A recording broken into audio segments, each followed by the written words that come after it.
కొండారెడ్డిపల్లిలో జరిగినటువంటి మాజీ సర్పంచ్ సాయిరెడ్డి ఆత్మహత్య వెనకాల చాలా ఒత్తిడి దాగి ఉంది. సో ఒక యూట్యూబ్ ఛానల్ ఆయన దగ్గరికి వెళ్ళి గ్రామంలో జరిగినటువంటి ఇంకో రైతుకు సంబంధించిన ఆత్మహత్యకు సంబంధించిన వివరాలు తెలుసుకునే ప్రయత్నంలో భాగంగా అక్కడికి వెళ్తే ఆయన కొంత సమాచారం ఇచ్చిండు ఆ గ్రామస్తుడిగా. సో అక్కడి నుంచి ఆయన టార్చర్, ఆయన మీద ఒత్తిడి స్టార్ట్ అయింది. సీఎం రేవంత్ రెడ్డి స్వయాన అన్నదమ్ముల ఒత్తిడి కారణంగానే ఇప్పుడు నేను చనిపోతున్నా అని ఆయన మరణ వాంగ్మూలంలో కూడా రాసిండు. అన్నదమ్ముళ్ళు ఇద్దరు కలిసి, అంటే వాళ్ళందరూ కలిసి తన ఇంటికి దారి ఇవ్వకుండా ఒక హాస్పిటల్ కట్టించి ఒక గోడను కట్టేసి ఇట్లా దారి ఇవ్వని కారణంగా నా పైన చేస్తున్నటువంటి ఒత్తిడి కారణంగానే నేను చచ్చిపోతున్నా అనేది. సో ఇది ఆత్మహత్యగా చెప్తారా లేదంటే ప్రభుత్వ హత్య అంటారా ఏంటి? సరే, సర్పంచ్ పేరు ఏం పేరు? సాయిరెడ్డి సార్. సాయిరెడ్డి గారు కదా. ఇవాళ చాలామంది అంటారు, నేను అందుకనే ఒకటి ఒప్పుకోను. ఎందుకంటే చాలామంది రెడ్డి రాజ్యం వచ్చింది అన్ని రెడ్లకే అని అంటారు. కాదు, ఇవాళ చాలామంది బలవుతుంది రెడ్డి. అందుకని నేను సాయిరెడ్డి పేరు అడిగిన మేము నా పేరు. ఇవాళ ఈయన ఒరిజినల్గా ఈయన డైరెక్షన్ రేవంత్ రెడ్డి కాదు, ఒరిజినల్గా ఈయన రేవంత్ నాయుడు. అదేందా రేవంత్ నాయుడు. ఎందుకంటే చంద్రబాబు నాయుడు కనుసైగల్లో పనిచేస్తారు. ఇప్పటిదాకా మాట్లాడిన హైడ్రా చంద్రబాబు నాయుడే. చంద్రబాబు నాయుడు కూలగొట్టిన చెరువుల గురించి బయట రాదు, ఆయన మూసేసిన చెరువులు బయటికి రావు, ఆయన చేసిన ఇండ్లది బయటికి రాదు. అదంతా ఆయన అడ్వైజర్ కూడా మున్సిపల్ అడ్మినిస్ట్రేషన్కి ఆయన మనిషి రఘునాథ్ రెడ్డి రాదు. ఇక్కడ నడుస్తున్నది రేవంత్ నాయుడు రాజకీయం. రేవంత్ రెడ్డి కాదు. ఇక్కడ రెడ్డి పాలన రెడ్ల దగ్గర ఎక్కర్లేదు. ఎందుకంటే రెడ్లు మేజర్ కమ్యూనిటీ ఉన్నారు ఊర్లల్లో, కాబట్టి వాళ్ళ పేరు వాడుకుంటారు. ఇలా బలిచ్చింది అందరినీ వాళ్ళనే. ఈరోజు నీకు ఈయన ముఖ్యమంత్రి కాగానే పాత బకాయిల కింద 2,500 కోట్ల రూపాయలు ఆంధ్రాకు ట్రాన్స్ఫర్ చేసిండు. అంటే కంప్లీట్గా చంద్రబాబు కనిసన్నల్లోనే ఇప్పుడు తెలంగాణ రాష్ట్రంలో నడుస్తున్నటువంటి సర్కార్ పాలన ఉందండి. అంటే ఇవాళ మీరు ఛానల్స్ చూడండి, నేను పేర్లతో సహా చెప్తాను. ఎందుకంటే నెక్స్ట్ నాది వీళ్ళ ఛానల్స్ పైనే ఉంటుంది.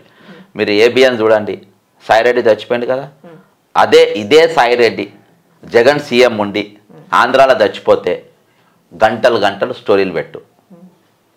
మహా టీవీ, TV5 ఇంకా ఉన్నాయి కొన్ని ఛానళ్ళు.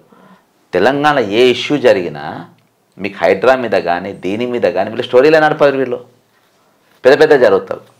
ఇక సాయిరెడ్డి ఇక్కడ నడుస్తున్నది రెడ్డి రాజకీయం కాదు, ఒక స్వార్థపరుడు. ఆ టైటిల్ను అడ్డం పెట్టుకొని మేజర్ కమిటీ కాబట్టి దాన్ని అడ్డం పెట్టుకొని దీన్ని బూచిలేక చూపించి వాడుకుంటున్నారు. కానీ ఇక్కడ ఒరిజినల్ కాంగ్రెస్లో ఉన్నదంటే ఒరిజినల్ రెడ్డి పాతోళ్ళు వాళ్ళందరినీ కూడా అనగదొక్కి రోజు నిలబడ్డారు. నెంబర్ 1. ఇక సాయిరెడ్డి ఆత్మహత్య విషయానికి వస్తే ముమ్మాటికి అది మర్డర్ కేసు. అది రేవంత్ రెడ్డి కుటుంబం చేసిన హత్యలు అవి. వాళ్ళపైన మర్డర్ కేసు పెట్టాలి. నేను చెప్తున్నా ఈరోజు దీనిపైన కానీ దేని మీద కానీ నేను ఇస్తున్నా. ఇలాంటికైనా సామాజికవేత్తలు మీరు ముందుకు రావాలి, కొన్ని ఇష్యూస్ పైన మీరు మాట్లాడాలి. ఈరోజు అన్ని మేధావులు ఎక్కడ దొంగలేను, మేధావులు ఫర్ సేల్ ట్యాగ్ వేసుకొని తిరుగుతుంటారు రౌండ్గా షోరూంలో బొమ్మలు తిరిగినట్టు. అయితే కానీ ఈరోజు ఇది నాకు అవకాశం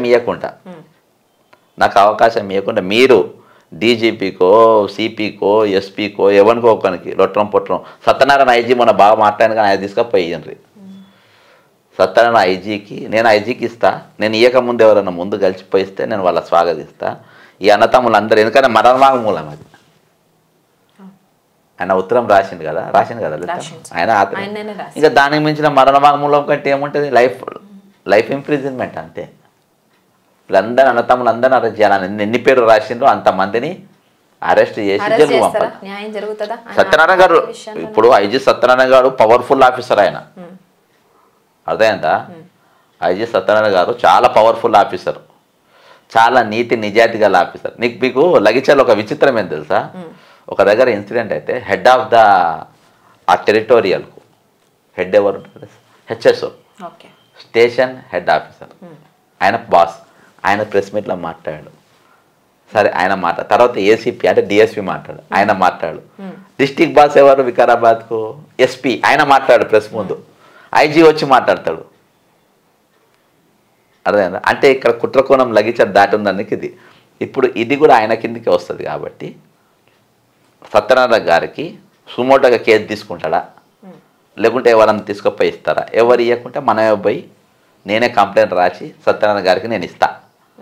ఈ అడతమ్మ ఎంతమంది అరెస్ట్ చేస్తారో అది కూడా చూద్దాం. ఆయన డ్యూటీ ఎంత డ్యూటీ చేస్తాడు. ఊకే ప్రశ్నల ముందుకు వచ్చి ఏలాడుతా అంటాడు ఐజీ గారు.